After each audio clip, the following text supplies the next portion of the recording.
Bueno, nosotros somos el equipo conformado por Morales Velázquez, Mendoza Ruiz, Valdés Castellano, José Antonio, Molina Francisco Alonso.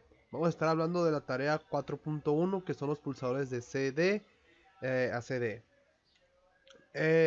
Voy a estar hablando yo, Valdés Castellano, de ambos principios y también de los ejemplos. Vamos a ver los principios de operación reductora y la elevadora. Bueno, aquí en el principio de operación de reductora, estamos observando nuestra imagen que es la 9-1 que está en el archivo. Aquí cuando el interruptor SW se cierra durante un tiempo, que podemos decirlo T1, el voltaje de entrada que es el VS, aparece a través de la carga. Y si el interruptor se mantiene abierto durante un tiempo, que le llamaremos tiempo 2, entonces nuestro voltaje a través de la carga es cero. Las formas de ondas correspondientes al voltaje de salida y la corriente de carga se muestran también en la figura que tenemos aquí al lado, que es esa grafiquita que está ahí. Aquí el interruptor se puede poner en práctica utilizando un BJT de potencia o un MOSFET de potencia. También se nos decía en el documento que también un JETO podemos utilizar o un tiristor de conmutación forzada. Los dispositivos reales en las que los dispositivos reales tienen una caída de voltaje finita que va de 0.5 hasta 2 volts. Y por razones que se nos dicen en el documento que es más simple, desperdiciamos las caídas de voltajes en estos dispositivos de semiconductores de potencia. Para el principio de operación de elevadora, se nos dice que un pulsador se puede utilizar para elevar el voltaje de CD. Una disposición para una operación elevadora aparece en esa figura que estoy mostrando, que vemos aquí, que es la 9-4A, nos dice que cuando el interruptor SW1 se cierra durante el tiempo T1, la corriente del inductor se eleva y la energía se almacena en el inductor, que podemos ver. Si durante un tiempo, que es el tiempo 2, el interruptor se abre, la energía almacenada que está en el inductor se transfiere a la carga a través del diodo D1 que podemos observar, y la corriente del inductor se abate, o sea, se elimina. Si ponemos un flujo continuo de corriente, la forma de onda de la corriente del inductor aparecerá como está en la figura que vemos ahí, que es la 9-4, que es la B, el inciso B. Cuando el pulsador está activo, en nuestro voltaje a través del inductor podemos decir que es el UL, que es igual al L de DI sobre DT.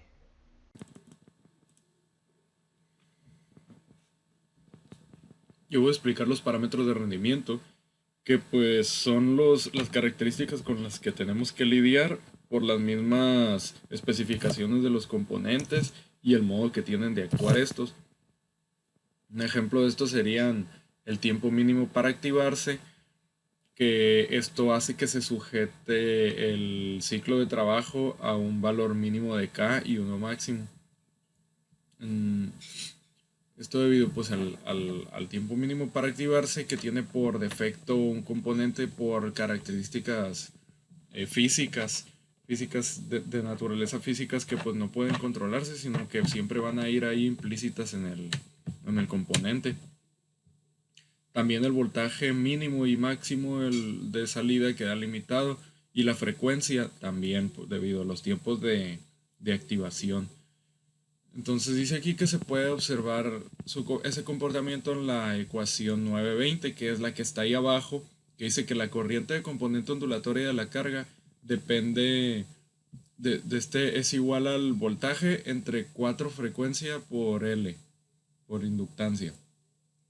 Y pues esto quiere decir que la corriente de componente ondulatoria depende inversamente de la frecuencia de pulsación. La frecuencia redu alta reduce la componente ondulatoria, debido a que, pues, al tener una frecuencia, una frecuencia alta, la distancia entre los entre los ciclos positivos, entre la etapa donde la señal se encuentra en su valor máximo, se va reduciendo de tamaño. Y entonces lo que pasa es que como están más juntas, la señal se vuelve, por decir así, un poco más continua en el valor máximo. Y esto haría más fácil que, pues no se pusieran un capacitor y la señal se suavizara. Porque de otro modo, si, si, de este, si la frecuencia es muy baja, el capacitor se alcanzaría a descargar completamente y no haría una buena señal. Entonces, esto debido a que la frecuencia es alta y la distancia entre los positivos se reduce, el capacitor no alcanza a descargarse y eso hace que sea más continua la señal, más fácil de manejar en CD.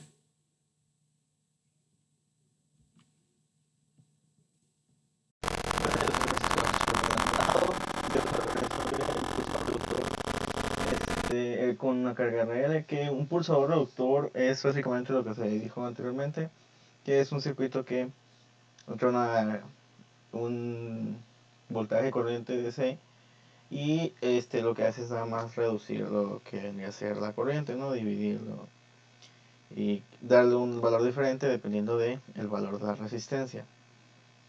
En este caso, lo único que se agrega es un dispositivo de inducción. Bueno, yo le agregué también esta fuente para ver también los cambios que le hace, pero se puede quitar. Aún así, lo que pasa aquí es que el inductor, aparte de que tiene una reducción en la corriente, el inductor le da un efecto de carga y descarga a la señal. Por lo que pues con esto podemos ver cómo se comporta el circuito. Si lo mandamos a correr y abrimos el osciloscopio, pues aquí tenemos los 5 volts que va a ser el offset. Y que esta una señal cuadrada con una función de un generador de funciones le está introduciendo una señal cuadrada. Con esto pues nada más cerramos el switch y entraría la señal cuadrada que dejaría el circuito de funcionar perfectamente. Pero si yo por ejemplo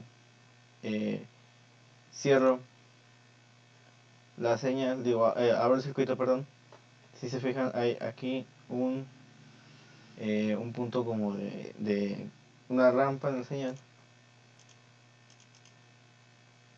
o que es como una subida o que es como una bajada.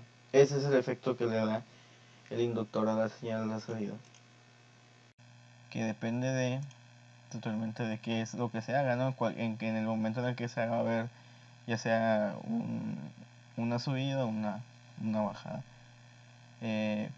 dependiendo si hay una carga o descarga de la señal. Por lo que sería todo del pulsador reductor RL. Buenas tardes, mi nombre es Enrique Mendoza Ruiz y yo les voy a presentar la clasificación de pulsadores. Básicamente, los pulsadores se dividen en 5 categorías: clase A, clase B, clase C, clase D y clase E. Yo personalmente les voy a hablar sobre clase A, clase B, clase C y clase D. Mi compañero Francisco Alonso les va a hablar sobre el pulsador de clase E. ¿Ok? Básicamente, estos 5 diagramas nos dicen el cómo van a operar. ¿Ok? El clase A básicamente nos dice que nosotros al momento de oprimir el interruptor vamos a obtener un voltaje positivo y una corriente positiva. En el caso de un clase B vamos a tener un voltaje positivo y una corriente negativa. El clase C es la unión de un clase A con un clase B, donde vamos a obtener dos switches, donde nosotros al oprimir uno va a actuar como un clase A y el otro va a actuar como un clase B. ¿Ok? Y teniendo la función de su respectivo funcionamiento. ¿Ok? Como clase B o clase A. Una cosa que me faltó recalcar fue en el clase B. Al oprimir el interruptor nos dice que vamos a tener un voltaje de 0 volts. ¿Ok? 0 volts pues lo considera un voltaje positivo y pues la corriente negativa, ¿no? Y el clase C no pueden estar al mismo tiempo oprimidos ambos switches, ya que básicamente ocasionaría un cortocircuito. El clase D, al igual que el clase C, opera bajo dos switches. Sin embargo, su funcionamiento es cuando estos dos están oprimidos y cuando estos no están oprimidos. Cuando no están oprimidos, vamos a obtener un voltaje negativo y una corriente positiva, que en el caso de la simulación sí nos arroja un voltaje negativo, pero nos arroja una corriente negativa. ¿Ok? Como si estuviéramos en el tercer cuadrante. Quizás se deba a un problema de la simulación o algún valor de resistencia, de inductancia o otra cosa, ¿no? Y cuando estén oprimidos ambos switches, vamos a obtener un voltaje positivo y una corriente positiva, ¿no? En todo momento va a haber una corriente positiva y se va a alternar cuando estén oprimidos o no los switches. Y en el caso de clase C, pues siempre vamos a obtener un voltaje positivo y se va a alternar la corriente. Vamos a pasar a las simulaciones. Vamos a quitar esto. Okay. Primero que nada, les voy a enseñar el clase C, ¿ok? Que es este. Como yo mencioné anteriormente, el clase C opera con un pulsador clase A y un pulsador clase B. Ok. ¿Cuál es el switch que corresponde al clase B? El switch que corresponde al clase B básicamente es el S3, que va a trabajar junto al D4. De esta manera se va a activar el modo clase B y va a trabajar como un inversor, o es lo que menciona la clase C. Y si nosotros suprimimos, S4 va a trabajar junto al diodo D3 y básicamente va a operar como un clase A. ¿Ok? Pues quiero enseñar este primeramente porque es el único circuito que contemplaba un clase A, un pulsador clase A. Vamos a suprimir S4, damos run, vemos voltaje, tenemos voltaje positivo, vemos corriente, tenemos una corriente positiva. ¿Ok? Ahora, ¿qué pasa cuando nosotros tenemos, o más bien, qué es lo que pasa cuando presionamos el S3? Pues básicamente ya dijimos que operaba como un clase B. Vamos a tener un voltaje de 0 volts, básicamente, y una corriente negativa. Ahora vamos a pasarnos al clase B, que opera normalmente, ¿no? Tenemos voltaje 0 volts y tenemos una corriente de 0 amperes. Aquí ya está mal, esto está mal, no sé por qué no quiere funcionar. Bueno, ya, ahí está, ya tenemos una corriente negativa, pero va muy abajo, prácticamente un 0, ¿no? A ver, vamos a mover los valores nuevamente para ver si hay un cambio. Igual ya se vio el funcionamiento en el clase C, ¿no? Pero quiero que vean también cómo trabaja individualmente. 0 volts, 0 amperes. A ver. Ok, vamos a ver desde 0, ¿no? A ver qué pasa. Voltaje positivo, 0 amperes. Imprimimos. Ahí está, ya nos arroja ya la corriente negativa. Ok, ahí está el funcionamiento del clase B. Ok. A ver, vamos a ir ahora al clase D, ya que ya mencionamos el funcionamiento del clase C al principio. Como dijimos, o como dije, en primera instancia, el clase D opera cuando estos dos están oprimidos y cuando no están oprimidos. Cuando no están oprimidos, nos arroja un voltaje negativo, como el que se puede ver aquí, y nos arroja una corriente positiva. Sin embargo, aquí ya nos arroja una corriente negativa muy minúscula, no sé a qué se deba, quizás porque está colocada de mala manera, pero yo ya estuve viendo el cómo acomodar, dónde tomar la corriente, pero no, siempre era lo mismo, ¿no? Siempre otorgaba una corriente negativa. Ahora, ¿qué pasa cuando están ambos oprimidos? Pues básicamente íbamos a obtener un voltaje positivo y una corriente positiva, ¿no? Y eso es todo. Mi compañero Francisco Alonso nos va a explicar cómo funciona un pulsador de clase E. Muchas gracias. Entonces, la clasificación. Entonces, este circuito prácticamente es un pulsador D, pero puesto acomodado de diferente forma y con otros dos switches y otros dos diodos. Entonces básicamente lo que hay es unas dos fases de inversiones y dos fases de rectificaciones. O digo, dos estados, perdón, no fases.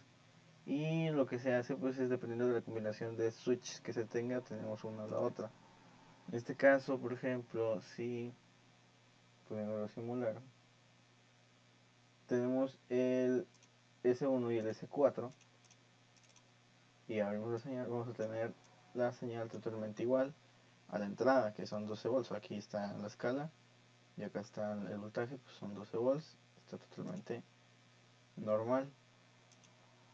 Y con el S3 y el S2 tenemos nuestro otro estado de rectificación, donde hay un cambio nada más a que el voltaje es negativo.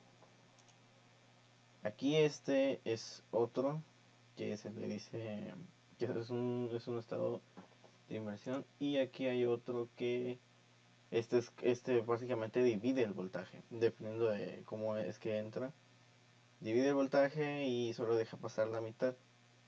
Entonces tenemos estos dos, y también sucede lo mismo con estos dos dos diodos, dos switches de acá. Si se cierran los dos, el voltaje se viene a la mitad. Pero si con este de acá es con el que se queda prácticamente en cero, que obviamente por los diodos y todo eso el voltaje es un poquito más arriba, por la circuitería en realidad. Y eso sería el pulsador E, prácticamente los cuatro estados que vendrían a ser con S1 y S2, S4 activados, que se queda igual, S3 y S2. Si activamos todos, de hecho se va a cero.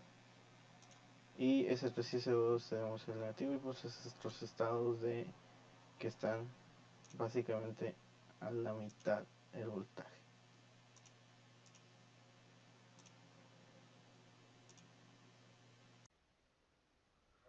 Bueno, ahora yo voy a estar hablando también de los ejemplos 9-1, 2 y 3.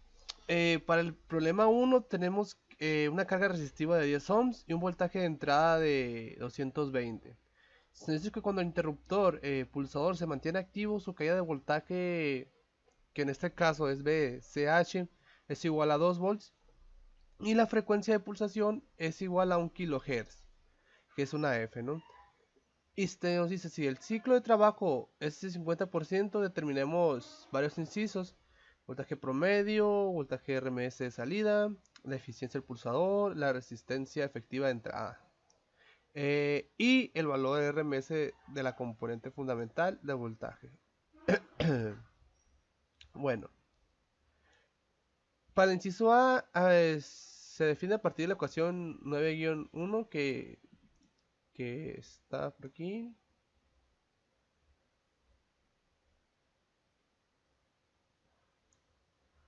Vale, el inciso A se define a partir de la ecuación 9-1 que ya la vimos, y podemos, pues se dice que es igual, el VA es igual al 0.5 por 220 menos los 2 volts que eran los de la caída de voltaje, que pues esto nos da un igual a 109 volts.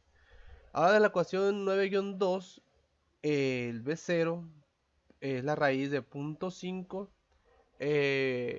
por 220 menos los 2 que es la caída, y nos da un total de 154.15 volts. Para el inciso C, la potencia de salida se puede determinar a partir de la siguiente ecuación, que pues al ya resolverla, al ya desmenuzarla, podríamos decir, nos queda que la potencia se saca con el 0.5 por 220 menos 2 al cuadrado entre 10, nos dice una resistencia. Esto nos da un igual de 2376.2 watts.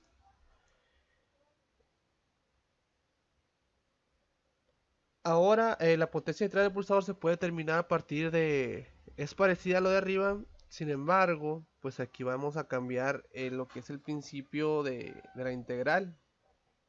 que ya no es el BU cuadrada sobre R, sino que ahora es BS por I de T. Y pues al final nos va a quedar que es 0.5 por 220 menos 2 es sobre 10, que nos da un total de 2398 watts. Y la eficiencia del pulsador pues es nada más la potencia sobre la potencia de entrada, es la potencia de salida sobre la de entrada, ¿no? Y pues nos da un 99.09%.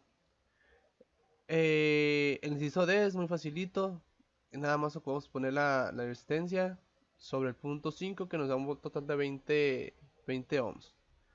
Y el voltaje de salida que se muestra en la figura 9.1b puede expresarse en una serie de Fourier no lo vimos, el cual queda de esta siguiente manera, que es el seno de 2n pi k coseno de 2n pi ft, eso es la sumatoria, ¿no?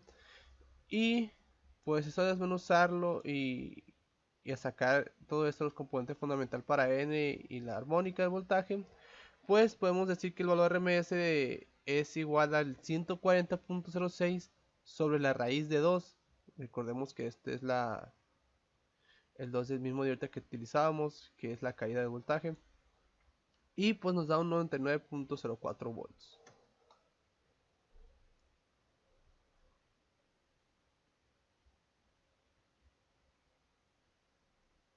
Ahora tenemos el problema 2, que pues también se nos da una serie de datos, que tenemos un BS 220, 5 R de ohms, 7.5 milihenrios, 1 kHz de frecuencia, 0.5 y 0 volts aquí en AE. Se nos piden varios incisos que vamos a estar aquí. Bueno, al resolver estas dos ecuaciones que están aquí arriba, podemos decir que la I1 es igual al 18.37 por 700 amperes, perdón, que está aquí, el procesamiento está aquí arriba. Luego la I2 igual, pues 25.63 amperes, y la delta I, bueno, el inciso C, que nos pedía la corriente del componente ondulatoria, que es esto que está aquí, es la I2 menos la I1, que tenemos 25.63 menos 18.37, nos da un total de 7.26 amperes. La corriente promedio de la carga es aproximadamente esto que está aquí, que tenemos que es I2 más la I1 entre 2, que pues esto aquí sustituirlo tenemos que 25.63 más 18.37 sobre 2, que nos da un total de 22 amperes. Vale, inciso si ponemos que se nos dice que si ponemos la corriente elevada de la forma lineal desde I1 hasta I2, la corriente general de la carga puede expresarse como de la siguiente manera, que es I1 que es igual a I1 más la delta I que sobre la KT, para 0 menor que T menor que KT. El valor de RMS corriente de la carga puede encontrarse a partir de esta ecuación, desmenuzarla, y pues quedaría al 22.1 amperes. La corriente promedio de la fuente pues es esto, que sería igual al 0.5 por 22, tenemos que son 11 amperes. Y para la G, la corriente del pulsador RMS puede determinarse a partir de esto, que pues al sustituirlo y al desarrollarlo nos queda, mejor dicho, el 0.5 por 22.1 menos 15.63 amperes. Para el ejemplo 3 tenemos el pulsador de la figura 9-2, que nos dice una resistencia de carga de 0.25, voltaje de entrada 550, voltaje de batería del 0, la corriente promedio de la carga IA, que es de 200 amperes, y la frecuencia del pulsador, que es 250 Hz. Y pues no veo los incisos que nos piden. Aquí están. Ok. Se nos pide